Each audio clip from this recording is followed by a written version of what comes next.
Hello guys, welcome back to my channel. My name is Imafidon Flora, a relationship therapist, and today we'll be talking about something that nearly all of us have experienced: heartbreak.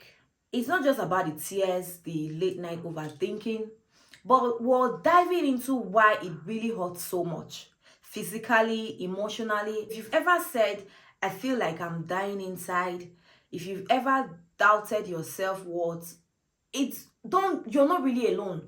You're not being dramatic in this phase. You're not alone. So many of us have experienced it. When you are in love, your brain releases a cocktail of chemicals: dopamine, oxytocin, and serotonin. These chemicals create feelings of joy, connection, and even addiction. Falling in love literally lights up the same areas in the brain as a drug will do when you are high. Sometimes you feel falling in love is as good as being high. And imagine when that love is being taken away, your brain suddenly goes through what is called withdrawal. Studies have shown that the same part of the brain that processes physical pain lights up when we experience emotional rejection.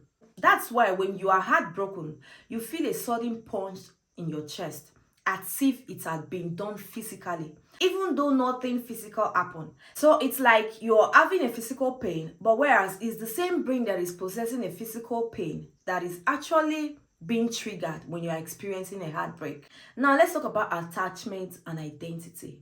We emotionally bond with someone, especially over the time. They become part of our life. They become part of our identity. You see people that are in love, you see, we often refer them as lovebirds because they work together, do things together. That particular person has become a part of your life that even when you are away from the person for just like an hour, you start suddenly thinking as if you're not complete, as if something in you is missing. That's because that person has been a part of your identity over the time. So when you face heartbreak, you just don't lose the person in particular. You've lost a part of you, your routine, your sometimes you can even lose your future plans at times. Trust me, you're not just mourning a breakup. You're mourning a version of your life that just doesn't exist anymore. When you think about that particular phase of your life that you don't get to experience anymore, it's normal for you to break down. It's normal for you to feel sad. The question now is why it lasts so long. You might keep wondering, why does it still hurt even after months? Sometimes it can even take years. One, because your mind is still trying to make sense of the pain. Like your mind is still trying to recall, do I really deserve this? Was it really worth it? These replace memories. Like I said before, memories start coming up. Everything start playing. You're still processing the pain. You're still trying to make sense of that particular person. You reanalyze conversations. Sometimes you can even reanalyze your plans. You start creating scenarios that could have saved the relationship. Your brain start creating that scenarios that could have saved your relationship by yourself. And this is your brain's way of seeking closure. Here is the truth. Sometimes closure doesn't really come from them. Closure comes from you accepting what has happened and deciding to heal anyways. You just accept your fate and move on. Now we'll talk about what not to do during a heartbreak. One of the biggest mistakes people make during heartbreak is trying to numb the pain with rebound relationship, emotional suppression, or even obsessively checking their ex social media. It delays your healing process. When you are trying to avoid the pain, when you don't want to talk about it, when you're trying to numb the pain, it delays your healing process. Instead, allow yourself to feel the pain. Cry if you need to cry. Do not numb the pain. Allow yourself to feel it. Write that unsent letter and let the waves pass through you, not over you. Why does heartbreak hurt? Because love matters.